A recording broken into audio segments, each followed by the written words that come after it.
প্রেম সাউ ধন্যু ডিপ্রেশনে আছে, সে সুসাইড করার জন্য চেষ্টা করেছে। তার মূল কারণটা হচ্ছে যে যার কথায় ও আর্মস বিক্রি করতো, যার কথায় আর্মস কিনতো, যাকে আর্মস দিত তৃণমূল কংগ্রেসের একজন কাউন্সিলর, ভাটপাড়া পৌরসভার সিআইসি, তার সাথেও থাকতো, তার কথা এই কাজগুলো করতো। তাকে পুলিশ কোনোভাবে ধরতে পারছে না।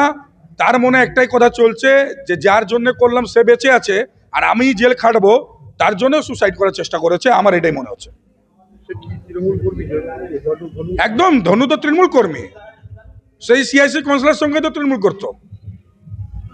প্রেম সাউ ধনু তার কথাই তো তৃণমূলেরই কথা, তৃণমূলের নেতা কাউন্সিলরের কথা তো আর্মস বিক্রি করতো। সেটা পুলিশ তদন্ত করে বলবে। আমি এইটুকু তো বলেই দিলাম আপনাদের সামনে কি যার সাথে থাকতো সে তৃণমূল কংগ্রেস কাউন্সিলর, তৃণমূলের ভাটপাড়ার পৌরসভার বোর্ডের সিআইসি কাউন্সিলর। ভাটপাড়া পৌরসভায় আমার ছাড়া 4 জন সিআইসি আছে,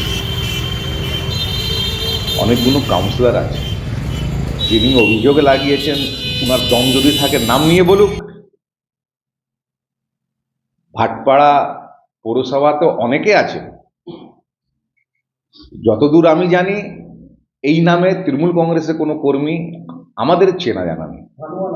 না, আমাদের চেনা জানা নেই এই নামে কোনো তৃণমূল কংগ্রেস করে বলে আমার জানা নেই অন্তত।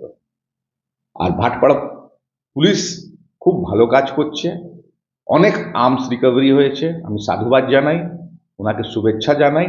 আগামী দিন ভাটপাড়াকে ঠান্ডা করতে গিয়ে এই পদক্ষেপ নিয়েই চলতে হবে।